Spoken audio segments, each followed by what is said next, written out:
মগো নেতার আবির্ভাব করতেছে 17 বছর পর। এটা যে মগো কি আনন্দ ভাই, এই ভাষায় প্রকাশ করার মতো না ভাই।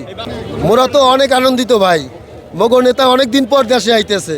এটা যে মগো কি গর্ব, এটা আমরা কি করে বুঝাম ভাই, ভাষায় প্রকাশ করার মতো না।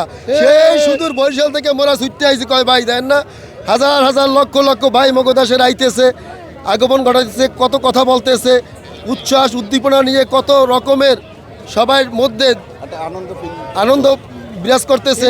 আপনি তো বুঝতেই পারেন, এটা আর কি বলবো ভাই। ঈদের চেয়েও বেশি আমাদের কাছে মনে হয় আমরা ঈদ আনন্দ পাই না।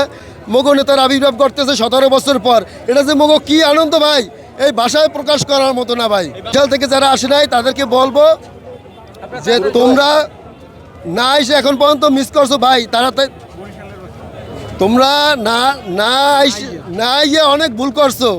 এখন পর্যন্ত আওড়ায় তাড়াতাড়ি তোমরা চলে আসো, যাতে করে মগলাকে এই আনন্দ শরীক হইতে পারো।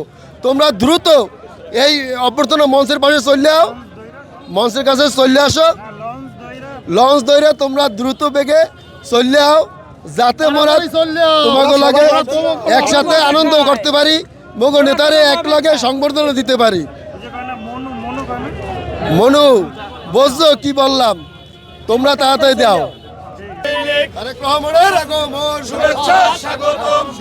হ্যাঁ, বরিশাল থেকে আমাদের ব্যাপক প্রস্তুতি। আপনারা ইতিমধ্যেই, আমরা তো মঞ্চে 30 ফিটের প্রস্তুতি, মানে লোকজন আমাদের অতি উৎসাহিতের কারণে আমরা একটু আগে চলে আসছি। আমাদের লোকজন আসতেছে, সেখানে বরিশাল 5 সদর উপজেলায় আমরা বরিশাল শহর 5 সদর 5 আসনের অ্যাডভোকেট মুজিবুর রহমান সরোয়ার এমপি, সে তার তত্ত্বাবধানে বরিশালে লোক, ঢাকাতে মিনিমাম 50 থেকে 60,000 লোক কীভাবে আবির্ভাব ঘটানো যায় সেই প্রস্তুতি চলতেছে। আমাদের সদর উপজেলার নেতৃবৃন্দের মাধ্যমে মুজিবুর রহমান সরোয়ার ভাইয়ের তত্ত্বাবধানে এই কাজ প্রক্রিয়াধীন।